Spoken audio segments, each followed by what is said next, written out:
சனா நான் எவ்வளோ சீரியஸான பிரச்சனையில் வந்திருக்கேன், நீ என்ன உட்காந்து ஃபோன் பார்த்துட்டு இருக்க? நோட்டை பிடி, பேனா பிடி. எனக்கு இன்னைக்கு எழுதி நீ வந்து கொடுத்துட்ற. என்னது? எனக்கு நீ எழுதி கொடுத்துட்ற, அவ்வளோதான். அட சிம்பிள் இன்ட்ரெஸ்ட், காம்பவுண்ட் இன்ட்ரெஸ்ட், சரி, இந்த ரெண்டுக்கு வித்தியாசம் தெரியல. அதனால எனக்கு டீட்டெயிலாக நீ எழுதி எனக்கு சொல்லித்தரேன். இதெல்லாம் ஸ்கூல்லேயே சொல்லி கொடுப்பாங்க. அங்கே படிச்சிருந்தா நான் இங்கே வந்து கேட்க போகிறேன். சம்மந்தமே இல்லாமல் இப்போ இது நீ கேட்குற? இல்லை, அதை வச்சு ஒரு இன்வெஸ்ட்மெண்ட் பண்ணலான்னு ஒரு ஐடியா. அதனால காரணம் இல்லாமல் வருவேனா? ஓகே, சிம்பிளான விஷயம் தான். சிம்பிளான விஷயம், சிம்பிள் இன்ட்ரெஸ்டா? சரி, இப்போ சிம்பிள் இன்ட்ரெஸ்ட் அப்படின்றப்போ நீ வந்து ஒரு 1 லட்ச ரூபா இன்வெஸ்ட் பண்ணணும்னு வச்சுக்கோங்க. சரி, உனக்கு per annum 8% கிடைக்குது இன்ட்ரெஸ்ட். இன்டூ நீ வந்து ஒரு 2 வருஷம் இன்வெஸ்ட் பண்ற. இதுக்கு ஒரு ஃபார்முலா இருக்கு. நீ எவ்வளவு வந்து இன்வெஸ்ட் பண்றியோ principal amount into rate of interest into உன் டென்யூர் டிவைடட் பை 100. சரி, நீ போட்டேன்னா உனக்கு 1 லட்சம் இன்டூ 8% இன்டூ 2 போட்டுக்கோ. 1% போடு, இல்ல டிவைடட் பை 100 போடு. போட்டேன்னா உனக்கு 16,000 ரூபாய் வரும். ஸோ இங்க பார்த்தோம்னா நம்ம எவ்வளோ அமௌண்ட் இன்வெஸ்ட் பண்றோமோ அந்த அமௌண்ட் எவ்வளோ ரேட் ஆஃப் இன்ட்ரெஸ்ட் கிடைக்குதோ அது இன்டூ அது டென்யூர், அவ்வளோதான். ஸோ இங்க வந்து நம்ம போடுற அமௌண்ட் நமக்கு வட்டி கிடைச்சிடும், முடிஞ்சிருச்சு. அதுவே காம்பவுண்ட் இன்ட்ரெஸ்ட் அப்படின்னு சொல்றப்போ வட்டிக்கு வட்டி அப்படின்னு சொல்லுவாங்க. இதுக்கு ஒரு எக்ஸாம்பிள் சொல்றேன். இதே 1 லட்சம் ரூபா எடுத்துக்கோ. 1 லட்சம் வந்து இன்வெஸ்ட் பண்ணிட்டேன், சரியா? இன்ட்ரெஸ்ட் எவ்வளவு கிடைக்குது அப்படின்னு பார்த்தோம்னா per annum 10% வந்து எடுத்துக்கலாம். ஸோ ஒரு வருஷத்தோட முடிவுல உனக்கு வந்துட்டு எவ்வளவு இன்ட்ரெஸ்ட் வந்து கிடைச்சிருக்கும்? 10,000 ரூபாய். ஸோ 1,10,000 உங்களுக்கு வந்து இருக்கு. இது வந்து closing balance of that year, அந்த ஒரு வருஷத்துக்கு. அடுத்த வருஷத்தோட ஓப்பனிங் எவ்வளவு அப்படின்னு பார்த்தோம்னா இந்த 1,10,000 வந்து இருக்கும். ஸோ பேசிக்லி உனக்கு எவ்வளோ வட்டி கிடைச்சிச்சோ அந்த வட்டியும் சேர்த்து அடுத்த வட்டிக்கு கால்குலேட் பண்றாங்க. அதாவது இந்த 10,000 ரூபாய்க்குமே இன்ட்ரெஸ்ட் கால்குலேட் பண்றாங்க. ஆமா. ஸோ வட்டிக்கு வட்டி, இதுதான் வந்துட்டு காம்பவுண்டிங் இன்ட்ரெஸ்ட். ஓகே, அதாவது நீ போட்ட பிரின்சிபல் அமௌண்ட்டுக்கு மட்டும் இல்லாம அந்த பிரின்சிபல் அமௌண்ட் வந்து உனக்கு கிடைக்கக்கூடிய வட்டி இருக்கு இல்லையா, அந்த வட்டிக்கும் அடுத்த வட்டியை வந்து இதை வச்சு கால்குலேட் பண்ணுவாங்க. சரி, சிம்பிளான ஒரு விஷயம் அவ்வளவுதான். ஸோ காம்பவுண்டிங் இன்ட்ரெஸ்ட் நம்ம வந்து இன்வெஸ்ட் பண்ணோம்னா லாங் டேர்ம்க்கு முக்கியமா நம்மளால நல்லா வந்து காசு பார்க்க முடியும். இப்போ ஒரு சில எக்ஸாம்பிள் சொல்லணும் அப்படின்னா மியூச்சுவல் ஃபண்ட்ஸ் சொல்லலாம். மியூச்சுவல் ஃபண்ட்ஸ் பார்த்தோம்னா பவர் ஆஃப் காம்பவுண்டிங் தான். அங்க எப்படி வந்துட்டு மக்கள் இவ்வளோ காசு சம்பாதிக்கிறாங்க, எப்படி ஒரு டபுள் ஆகுது ட்ரிபிள் ஆகுது அப்படின்னு பார்த்தோம்னா இந்த பவர் ஆஃப் காம்பவுண்டிங்கோட ஒரு வேலை தான். ஸோ நான் வந்து உங்களுக்கு சொல்றேன், இந்த பவர் ஆஃப் காம்பவுண்டிங் ஆகட்டும் சிம்பிள் இன்ட்ரெஸ்ட் ஆகட்டும் எதனாலும் சரி, அதை வந்துட்டு 3 ஃபேக்டர்ஸ் தான் டிட்டர்மைன் பண்ணும். ஒன்று, எவ்வளோ அமௌண்ட் நம்ம இன்வெஸ்ட் பண்றோம். ரெண்டாவது, நமக்கு கிடைக்கக்கூடிய அந்த இன்ட்ரெஸ்ட் ரேட் என்ன. மூணாவது, எத்தனை வருஷம்.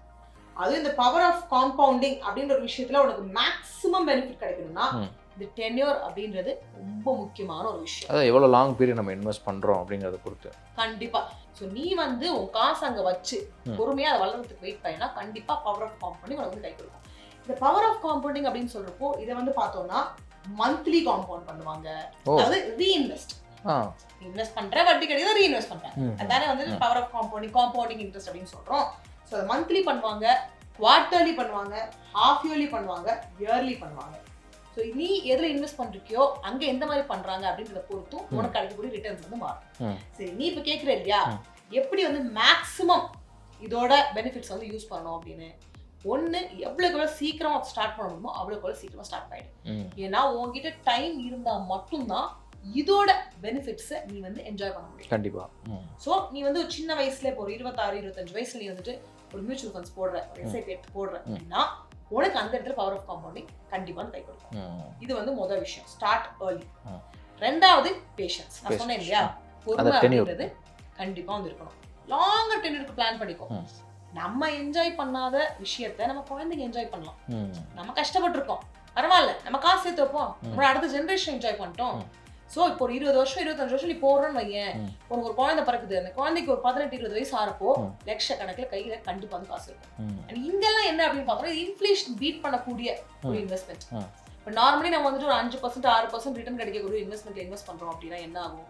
ரிட்டர்ன்ஸ் வரும், ஆனா விலைவாசி அப்ப கண்டிப்பா ஏறி இருக்கும். இன்ஃப்ளேஷன் அப்படின்னு ஒரு விஷயம் ஜாஸ்தியா இருக்கும். இப்போ நாம கிடைக்கிற அந்த ரிட்டர்ன்ஸை வச்சு அந்த இடத்துல கண்டிப்பா சொகுசா வாழ முடியாது. ஸோ நாம இன்வெஸ்ட் பண்றப்போ இந்த மாதிரியான விஷயங்களையும் வந்துட்டு கண்டிப்பா யோசிக்கிறோம். அண்ட் இன்னொன்று, அந்த ரீஇன்வெஸ்டிங் பத்தி சொன்னேன்ல, அதாவது இந்த காம்பவுண்டிங் வந்துட்டு ஆனுவலி நடக்கும், செமி ஆனுவலி நடக்கும் அப்படின்னு சொன்னேன்ல. ஸோ அந்த இடத்துல எவ்வளோக்கு எவ்வளோ ஷார்ட்டர் இன்டர்வல்ஸ் ரீஇன்வெஸ்டிங் இருக்கோ அங்க இருந்து இன்வெஸ்ட் பண்ணும். சரி, எக்ஸாம்பிள் பாரு. இப்போ மிஸ்டர் எக்ஸ் இருக்காரு, அவர்கிட்ட ஒரு 10,000 ரூபாய் வந்துருக்கு. 10,000 ரூபாய் வந்துட்டு 3 வருஷத்துக்கு இன்வெஸ்ட் பண்றாரு. 7% வந்துட்டு அவருக்கு இன்ட்ரெஸ்ட் ரேட் கிடைக்கும். 2 இன்வெஸ்ட்மெண்ட் இன்ஸ்ட்ருமெண்ட்ஸ் இருக்கு, 2லயும் வந்து இன்வெஸ்ட் பண்ணிருக்காரு 10,000 10,000 குவார்ட்டர்லி ஆனுவலி. ஒன்னு வந்து பார்த்தோம்னா குவார்ட்டர்லி வந்துட்டு காம்பவுண்ட் ஆகும், இன்னொன்று பார்த்தோம்னா ஆனுவலி காம்பவுண்ட் ஆகுது. ஸோ எதுல வந்து ஜாஸ்தி ரிட்டர்ன்ஸ் கிடைக்கும் நினைக்கிறேன்? எதுல கிடைக்கும் நீங்களே சொல்லிருங்களேன். குவார்டர்லியில் கிடைக்கும். ஏன் அப்படின்னு பார்த்தோம்னா ஆனுவலி அப்படின்றப்ப என்ன ஆகும், வருஷத்துக்கு ஒரு தடவை அந்த வட்டி வந்து பெருக்கி ரீஇன்வெஸ்ட் பண்றாங்க. ஆனா குவார்டர்லி அப்படின்றப்போ ஒரு 3 மாசத்துக்கும் நமக்கு வந்துட்டு அந்த ரீஇன்வெஸ்டிங் அப்படிங்கிறது நடக்கும். ஸோ இவர் இந்த 10,000 இன்வெஸ்ட் பண்றாரு 3 வருஷத்துக்கு 7% இன்ட்ரெஸ்ட் ரேட் வச்சு பார்த்தோம்னா ஆனுவலி ஒரு கிடைக்கக்கூடியது 12,250 இருக்கும் ஆனுவலி காம்பவுண்டிங் இருந்துச்சுன்னா. ஆனா குவார்டர்லி காம்பவுண்டிங் இருந்துச்சுன்னா 12,314 இருக்கும். ஸோ பேசிக்லி இதுதான் வந்துட்டு ஜாஸ்தி கிடைக்கும். ஸோ இதை வந்து ஞாபகம் வச்சுக்கணும். ஸோ ஃபர்ஸ்ட் ஒன் என்ன, ஏர்லியா ஸ்டார்ட் பண்ணிடணும். ரெண்டாவது பேஷண்டா இருக்கணும். மூணாவது ஷார்ட்டர் ரீஇன்வெஸ்டிங் இன்டர்வல்ஸ் இருக்கக்கூடிய இன்வெஸ்ட்மெண்ட் இன்ஸ்ட்ருமெண்ட்ஸ்ல இன்வெஸ்ட் பண்ணணும். அடுத்தது என்ன அப்படின்னா நம்ம எல்லாருக்குமே என்ன தோணும், நாம வந்து இந்த ஸ்டாக்ஸ் அப்படிலாம் வந்து இன்வெஸ்ட் பண்ணோம் அப்படின்னு யோசிச்சோம்னா அது வாலட்டைல், அதாவது மார்க்கெட் வந்து அப் அண்ட் டவுனா போகும், போட்ட காசை இழக்கிறதுக்கான சான்சஸ் இருக்கு, ரிஸ்க் ஜாஸ்தி. ஆனா ரிஸ்க் ஜாஸ்தி எடுத்தாலும் நமக்கு ரிட்டர்ன்ஸ் ஜாஸ்தி கிடைக்கும். ஸோ இந்த மாதிரியான பல விஷயங்கள் வந்து இருக்கு. ஏன்னா இந்த ஈக்விட்டி அப்படின்ற ஒரு விஷயத்துல நம்ம வந்து இன்வெஸ்ட் பண்ணோம் அப்படின்னா நமக்கு வந்து இன்ஃப்ளேஷன் மீட் பண்ணக்கூடிய ரிட்டர்ன்ஸ் வந்து கிடைக்கும். நான் சொன்னேன் இல்லையா, ஸோ வந்துட்டு அப்போ இருக்கக்கூடிய இந்த விலைவாசி நம்ம மீட் பண்ணோம் அப்படின்னா இப்போ கரெக்டான இடத்துல நம்ம வந்து இன்வெஸ்ட் பண்ணணும். அதுதான் வந்து அடுத்த பாயிண்ட். ஸோ ஈக்விட்டியில வந்துட்டு நீ இன்வெஸ்ட் பண்ற அப்படின்னா இந்த ஸ்டாப் லாஸ் மெத்தட் அப்படின்னு இருக்கு, அதை வந்து நீ வந்து ஆஃப் பண்ணிக்கலாம். ஸ்டாப் லாஸ் மெத்தட், ஆமா. அதாவது நீ வந்து ஒரு ஸ்டாக் எடுக்கிற, அந்த ஸ்டாக் வந்து உனக்கு ஒரு பர்டிகுலர் பிரைஸ் வந்து விற்கணும், அதை வந்து ஃபிக்ஸ் பண்ணி வச்சிருக்க. ஸோ அந்த பிரைஸுக்கு வரப்போ நீ வந்து ஒரு ஸ்டாக் வித்துக்கலாம். அதை விட கீழே போறதுக்கு நீ அலோவ் பண்ண மாட்டேன். அதுதான் ஸ்டாப் லாஸ் மெத்தட் அப்படின்னு சொல்றேன். புரியுதா நான் சொல்றது? சிம்பிளான ஒரு விஷயம் தான். ஸோ இது வந்து ஒண்ணு. நம்ம இந்த மாதிரி நமக்கு இன்ஃப்ளேஷனை பீட் பண்ணி ரிட்டர்ன்ஸ் கிடைக்கக்கூடிய இடத்துல நம்ம வந்து இன்வெஸ்ட் பண்ணணும். ஆனா கரெக்டான ஸ்டாக்ஸா இருக்கணும். நம்மளால எவ்வளவு ரிஸ்க் எடுக்க முடியுமோ அவ்வளவு ரிஸ்க் தான் வந்து கண்டிப்பா நம்ம வந்து எடுக்கணும். ஜாஸ்தியா வந்து எடுக்கக்கூடாது. இன்னொன்னு டைவர்சிஃபை பண்ணி போறோம். நாம ஒரே இடத்துல இன்வெஸ்ட் பண்றோம். நான் அவங்ககிட்ட வந்துட்டு ஒரு 4 முட்டை கொடுக்குறேன், 4 முட்டையும் நீ ஒரே பாஸ்கெட்ல போடுற, ஓடி போயிட்டு இருக்க, அந்த பாஸ்கெட் கீழே வந்து உடஞ்சிருக்கு, 4 முட்டையும் போயிடும். ஆனா இந்த 4 முட்டையும் 4 பாஸ்கெட்ல போட்டு அந்த ஒரு முட்டையை எடுத்துட்டு போயிட்டு இருக்கு அப்படின்னா அந்த இந்த ஒரு முட்டை உடஞ்சிருச்சு அப்படின்னா அந்த 3 முட்டை உனக்கு வந்து காம்பன்சேஷன் கொடுக்கும். ஸோ பேசிக்லி இன்வெஸ்ட் பண்றப்போ டைவர்சிஃபை பண்ணி இன்வெஸ்ட் பண்ணணும், ஒரே குளத்துல போடாம. ஆமா, அவ்வளவுதான். ஸோ ஃபர்ஸ்ட் என்ன பண்ணுவேன், பவர் ஆஃப் காம்பவுண்டிங் ஒரு நல்ல பெனிஃபிட் கிடைக்கணும்னா சீக்கிரமாவே வந்துட்டு இன்வெஸ்ட் பண்ணிடுவாரு. ரெண்டாவது பேஷண்டா இருப்ப, கரெக்டா எஸ்ஐபில எடுக்கிற அப்படின்னா அதை ஃபாலோ பண்ணிட்டு இன்வெஸ்ட் பண்ணிருக்காங்க. அடுத்தது என்ன, ஷார்ட்டர் இன்டர்வல்ல ரீஇன்வெஸ்ட் பண்ணக்கூடிய, அதாவது குவார்டர்லி, ஹாஃப் இயர்லி அப்படி இருக்கக்கூடிய இடத்துல இன்வெஸ்ட் பண்ணுவாங்க. அடுத்து கரெக்டான இன்வெஸ்ட்மெண்ட் இன்ஸ்ட்ருமெண்ட்ஸ் செலக்ட் பண்ணணும். எவ்வளவு ரிஸ்க் எடுக்க முடியும் அப்படின்னு பார்த்து அந்த இன்ஃப்ளேஷனை பீட் பண்ணக்கூடிய இன்வெஸ்ட்மெண்ட் இன்ஸ்ட்ருமெண்ட்ஸ் இன்வெஸ்ட் பண்ணணும். அதுவும் இல்ல அப்படின்னா நீ வந்து ஃபிக்ஸ்ட் ரிட்டர்ன் ஸ்கீம்ஸ்ல வந்து இன்வெஸ்ட் பண்ணிக்கலாம். இது வந்து உனக்கு லெஸ் ரிஸ்க். ஈக்விட்டில எடுத்துக்கிட்டோம்னா கண்டிப்பா வந்து ஹை ரிஸ்க். ஆனா நீ எவ்வளவு ரிஸ்க் எடுக்கிறியோ அவ்வளவு ரிட்டர்ன்ஸ் வந்து கிடைக்கும். ஆனா அது போறதுக்கான சான்சஸ் வந்து இருக்கு. இங்க வந்து நோ ரிஸ்க்னு சொல்ல முடியாது, பட் லெஸ் ரிஸ்க்னு சொல்லலாம். ஃபர்ஸ்ட் ஒன் வந்து டெட் ஃபண்ட் சொல்லலாம். கார்ப்பரேட் பாண்ட்ஸ், ட்ரெஷரி பில்ஸ், உங்களுக்கு வந்து ஃபிக்ஸ்ட் இன்ட்ரெஸ்ட் வந்து கிடைக்கும். இது ஒன்று. இல்லைன்னா NPS, national pension scheme. So இங்க பார்த்தோம்னா பவர் ஆஃப் காம்பவுண்டிங் நல்லாவே வந்து யூஸ் பண்ணுவாங்க. ஏன்னா இவங்க ஈக்விட்டியில் இன்வெஸ்ட் பண்றாங்க. இது வந்து ஒரு மிக்ஸ் ஆஃப் இன்வெஸ்ட்மெண்ட். இது வந்து நேஷனல் பென்ஷன் ஸ்கீம். ஸோ உன்னோட ரிட்டையர்மெண்ட்டுக்காக நீ பிளான் பண்ணனா இந்த ஒரு ஆப்ஷன் வந்து எடுத்துக்கலாம். ஈக்விட்டியில் ஆகட்டும், இல்லைன்னா வந்து லிக்விட் ஃபண்ட்ஸ்ல ஆகட்டும், எஃப்டிஸ்ல ஆகட்டும், கார்ப்பரேட் பாண்ட்ஸ்ல ஆகட்டும், கவர்மெண்ட் ஃபண்ட்ஸ்ல ஆகட்டும், எல்லா இடத்துலையும் இன்வெஸ்ட் பண்ணுவாங்க. ஸோ இங்க வந்துட்டு உனக்கு ஒரு லாங் டேர்ம்க்கு நீ வந்து பிளான் பண்ற இன்வெஸ்ட் பண்றதுக்கு ரொம்ப ஜாஸ்தி ரிஸ்க் எடுக்க வேண்டாம், பவர் ஆஃப் காம்பவுண்டிங் யூஸ் பண்ணும் அப்படின்னா நீ என்பிஎஸ் யூஸ் பண்ணிக்கலாம். நீ வந்துட்டு senior citizen saving scheme use பண்ணிக்கலாம். அவங்களும் வந்து பவர் ஆஃப் காம்பவுண்டிங் நல்லாவே வந்து யூஸ் பண்ணுவாங்க. ஸோ நீ என்ன பண்ணு, நீ பெருசாலாம் இன்வெஸ்ட் பண்ண வேண்டாம். பெருசாலாம் இன்வெஸ்ட் பண்ண வேண்டாமா? இன்வெஸ்ட் பண்ணலான்னு வந்து பெருசா இன்வெஸ்ட் பண்ண வேண்டாம்ன்றீங்க. சின்னதா இன்வெஸ்ட் பண்ணு. மாசம் 2000 ரூபாய். சரியா? மாசம் 2000 ரூபாய். ஆமா. எஸ்ஐபி அப்படின்றது ஒரு வே ஆஃப் இன்வெஸ்ட்மெண்ட். இது ஒரு மெத்தட் ஆஃப் இன்வெஸ்டிங். மாசம் இல்ல 3 மாசத்துக்கு ஒரு தடவை, 6 மாசத்துக்கு ஒரு தடவை நீ வந்துட்டு சிஸ்டமேட்டிக்கா இன்வெஸ்ட் பண்ணிட்டே இருப்பா. அது பேரே சிஸ்டமேட்டிக் இன்வெஸ்ட்மெண்ட் பிளான் தான். அதனால பேர் எஸ்ஐபி இல்ல? ஆமா, எஸ்ஐபி. நம்ம என்ன பண்றோம், எஸ்ஐபி யூஸ் பண்ணி மியூச்சுவல் ஃபண்ட்ஸ்ல இன்வெஸ்ட் பண்றோம். ஓகே. மியூச்சுவல் ஃபண்ட்ஸ்ல நிறைய டைப் இருக்கு. நம்ம உள்ள வந்து போக வேண்டாம். நம்ம வந்து இப்ப லார்ஜ் கேப் ஈக்விட்டி எடுத்துக்கிட்டோம்னா நம்ம கிடைக்கக்கூடிய ரிட்டர்ன்ஸ் வந்து 12 ல இருந்து 18% இருக்கும். அதுவே மிட் கேப் எடுத்துக்கிட்டோம்னா ஈக்விட்டிஸே எடுத்துக்கோ, உனக்கு 14 to 17% இருக்கும்.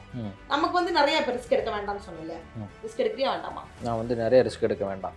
சோ நீ என்ன பண்ணு, டெட் பேஸ்ட் மியூச்சுவல் ஃபண்டுக்கு போய்டு. டெட் பேஸ்டா? Debt based mutual fund. ஏன் நான் அதுக்கு போணும்? ஏன்னா உனக்கு வந்து ரிஸ்க் கம்மியா இல்ல. நீ வந்து ஒரு long term debt based mutual ஃபண்டுக்கு போனா உனக்கு 6 ல இருந்து 9% கிடைக்கும். ஓகே. இது வந்து நான் வந்து தோராயமா சொல்றேன். இப்பதான் கிடைக்கும் அப்படின்னு கிடையாது, கண்டிப்பா மாறிட்டே வந்திருக்கும். நம்ம என்ன பண்றோம், 2000 ரூபாயை எஸ்ஐபில போடுறோம். நமக்கு ஒரு 8% இன்ட்ரெஸ்ட் வந்து கிடைக்குன்னு வச்சுக்கோ. நீ வந்து ஒரு 20 வருஷத்துக்கு போடு. இந்த குழந்தைக்கு வந்து 20 வயசு ஆகுது அப்படின்னா நீ இன்வெஸ்ட் பண்ண அமௌண்ட் வந்து 4,80,000 இருக்கும். நீ அதாவது மந்த்லி டோட்டலா நீ இன்வெஸ்ட் பண்ணு. ரிட்டர்ன்ஸ் எவ்வளவு அப்படின்னு பார்த்தோம்னா 7,5894. அடேங்கப்பா. ஸோ டோட்டல் வேல்யூ உனக்கு அந்த டைம்ல எவ்வளவு இருக்கும் அப்படின்னா கிட்டத்தட்ட 12 lakhs கிட்ட இருக்கும். ஸோ பேசிக்கலி இந்த 2000 அப்படின்றது நீ வந்து அங்க இங்க செலவு பண்ற சில்லற காசு. பவர் ஆஃப் காம்பவுண்டிங் அப்படின்றது நம்ம கிடைச்ச ஒரு வரம். அதை நல்லா யூஸ் பண்ண தெரிஞ்சுக்கிட்டோம் அப்படின்னா கண்டிப்பா நம்மளால ஃபியூச்சர்ல எக்கச்சக்கமான காசு உருவாக்கலாம். சொன்ன மாதிரி ஒரு கரெக்டான இடத்தை சூஸ் பண்றோம், எவ்வளவு ரிஸ்க் எடுக்க முடியும் பாக்குறோம், இன்வெஸ்ட் பண்றோம், வெயிட் பண்றோம், தானா வளர்ந்துட்டே இருக்கும். உன் காசை உனக்கு வேலை பார்க்க வைக்கிற. நீ ஏன் வேலை பார்த்துட்டு காசு சம்பாதிச்சா பத்தாது, சம்பாதிச்ச காசு உனக்கு வேலை பார்க்க வச்சுனா சூர்யா உன் லைஃப் மாறிடும். இஷ்டப்பட்டு எல்லாத்தையுமே செய்யலாம். பரவாயில்லையே, நல்ல ஐடியாவா இருக்கு. அப்போ சிம்பிளா நீங்க எப்படி காம்பவுண்டிங்கை பத்தி சொல்லி கொடுத்துட்டீங்க. Really thank you so much. Thank you. காம்பவுண்ட்ல போய் இன்வெஸ்ட் பண்றேன். எனக்கு நான் வாங்கி தரேன். உங்களுக்கு நீங்க சொன்னதுக்கு ஏற்ற மாதிரி தான் வாங்கி தரேன். சரி போலாம். நீ தான் பில்லு கொடுக்கணும், நான் தர மாட்டேன். தரேன் வாங்க. காம்பவுண்டே கட்டி கொடுத்துட்டீங்க, இதுக்கப்புறம் என்ன?